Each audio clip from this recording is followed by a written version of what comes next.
¿Qué tal? Soy el doctor Francisco Villarreal, especialista en cirugía de columna, y a continuación les traigo las 20 preguntas más frecuentes que surgen en la consulta al hablar o indicar un bloqueo en la columna. Empezaremos con la parte 1 y la pregunta más frecuente es ¿qué es un bloqueo? Un bloqueo en la columna es un procedimiento mínimo invasivo, como vemos en esta imagen percutáneo, que utilizamos para el tratamiento del dolor agudo o crónico. Administramos medicamentos anestésicos locales y esteroideos de forma localizada en sitios específicos de la columna mediante agujas guiadas por algún estudio de imagen, como vemos en esta imagen, fluoroscopía, pero también pudiera ser ultrasonido, radiografía, guiado por tomografía. Aunque no es lo mismo, otros nombres por los cuales se conoce este procedimiento es una infiltración en columna, una risotomía, una crioablación o una denervación. Cuando un paciente es candidato a un bloqueo, es cualquier paciente que experimente dolor agudo crónico que no haya respondido adecuadamente a otras formas de tratamiento conservador, como lo son medicamentos, fisioterapia y modificaciones del estilo de vida como bajar de peso, y que tengamos un diagnóstico correcto mediante la exploración física y estudios de imagen. Tenemos o necesitamos un origen del dolor bien identificado. ¿Qué tipo de bloqueos existen en la columna? Aquí solo coloqué 3. De izquierda a derecha tenemos un sacroiliaco, un facetario y un foraminal. Tenemos una gran variedad de bloqueos, pero a lo que quiero llegar es que el tipo de bloqueo lo va a dictar tu diagnóstico y tus síntomas.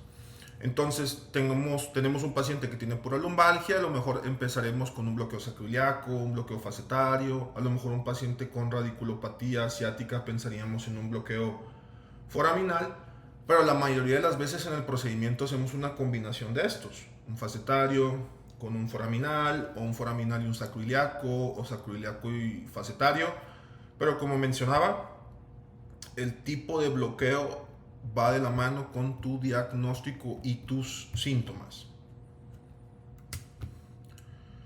Esta es una muy frecuente, y es que si la risotomía es lo mismo que el bloqueo, y la respuesta es que no. La risotomía es un procedimiento que ya involucra la lesión de las raíces por las cuales viaja el dolor de la columna hacia el cerebro, mediante radiofrecuencia, criocirugía, aplicación de calor, todo con la intención de dañar ese nervio y disminuir las señales de dolor. Se considera como un último recurso, incluso ya cuando un bloqueo ya no ha funcionado, pero esto depende del médico que te esté tratando. Habrá médicos que lo indican desde la primera consulta, habrá médicos que nos esperamos hasta que ya tengamos un bloqueo de por medio. Yo te sugiero que le preguntes a tu médico tratante en qué momento te realizarán una risotomía. Puedo presentar complicaciones durante el procedimiento, aunque sean mínimas y que la tasa de complicaciones sea menor al 1%, la respuesta es que sí. Al ser un procedimiento que nosotros atravesamos piel, podemos tener complicaciones. Como mencionaba, es muy baja la frecuencia, pero podemos tener desde infecciones en el sitio de punción, que nos aparezca un moretón, hematoma en el sitio donde introdujimos una aguja. También está descrito que puedes tener un aumento del dolor en las primeras 72 horas y luego se baja. Esto también es frecuente que llegue a pasar, aunque sea mínimo, o sea, de las complicaciones más frecuentes es que tengas una punción de la dura madre, que es la cubierta en la cual flotan, vamos a decirlo de una manera, los nervios adentro en un líquido, y ese es el líquido cefalorraquídeo. Entonces puede llegar a pasar que punciones, y al ser un orificio tan pequeño sella por sí solo, pero hay veces que no sella y tenemos una fuga de líquido que se va a manifestar como dolores de cabeza posturales, que se presentan cuando el paciente se sienta o camina y se quitan cuando el paciente se acuesta por completo. Podemos tener lesiones nerviosas, reacciones alérgicas a los medicamentos, y muy raro, pero puede llegar a pasar, al ser agujas un poco largas, punciones accidentales de órganos cercanos, sobre todo cuando no son guiados mediante estudios de imagen. Esto sí puede llegar a pasar. ¿Estaré despierto durante el procedimiento? Y la respuesta es que sí. Al menos los pacientes que acuden a mi consulta, la mayoría de los bloqueos los realizo con sedación y anestesia local. ¿Qué quiere decir esto? Que el paciente apoyado por anestesiología estará sedado, que es un poco dormido o relajado, y también colocamos anestesia local para disminuir la sensación del dolor que pueda llegar el paciente a presentar. Aunque nosotros utilicemos sedación y anestesia local, pueden llegar a sentir dolor. Y otra cosa muy importante, si nosotros vamos a realizar el procedimiento mediante sedación, sí es muy importante que tengamos un ayuno de por lo menos 8 horas. Aunque lo hagamos mediante anestesia local, se recomienda también tener un ayuno de por lo menos 8 horas. ¿Sentiré dolor durante el procedimiento? Lamentablemente sí, la respuesta es que sí. Aunque nosotros utilicemos anestésicos locales, como lo podemos ver en esta mesa, este es lidocaína simple, no podemos lograr anestesiar todo por completo. Entonces puedes llegar a sentir un pequeño pinchazo mínimo, incluso puedes llegar a sentir ardor cuando coloquemos el anestésico local, y la mayoría de las veces, aunque estés sedado, puedes llegar a sentir algo de presión en tu espalda. Pero que no sientas nada, difícilmente llegamos a eso. Obviamente nos preparamos para que sea la menor de las molestias, pero sí vas a llegar a sentir algo en el momento del procedimiento. ¿Qué duración tiene el procedimiento? Y es que este es algo muy importante. El procedimiento, tal cual, desde que colocamos la primera aguja hasta que retiramos la aguja, dura entre 30 y 45 minutos. Puede ser un poco más, puede ser un poco menos, varía, como mencionaba, del tipo de bloqueo.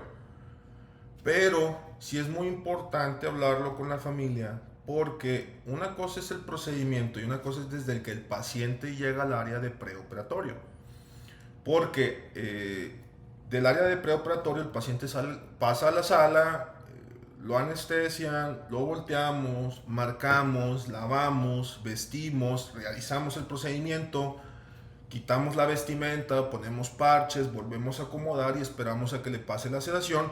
Entonces existe una confusión de que si yo comento en la consulta 30 a 40 minutos, pero todo eso dura 3, 4 horas, puede llegar a pasar que el familiar esté un poco desesperado al momento de que deje al paciente en el área de recuperación.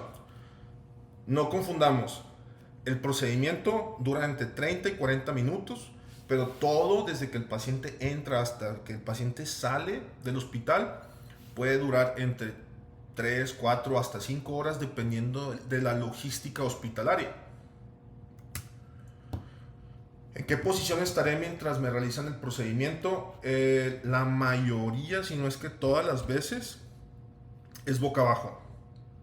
Si vamos a acceder a la columna cervical, dorsal y lumbar, la mayoría de los procedimientos se hacen boca abajo, pero esto varía del tipo de bloqueo que vayamos a realizar y de tu médico encargado. Habrá cirujanos o especialistas que optan por una posición un poquito más inclinada, otros realizan procedimientos de lado, sentados, o incluso pueden haber médicos que realizan los procedimientos con el paciente boca arriba. Pero en mi consulta, el 99.9% de los procedimientos son boca abajo, como tenemos en esta imagen, el paciente cómodo con los brazos extendidos. Y en este caso, como vamos a abordar la zona lumbar, el cuello puede estar en la posición que más se le haga cómoda al paciente. Si realizamos un procedimiento cervical, sí les pedimos a los pacientes que los brazos estén hacia los lados y con la columna lo más flexionado posible. ¿Y es un procedimiento ambulatorio o me tendré que quedar internado? Al ser un procedimiento percutáneo mínimo invasivo, sí.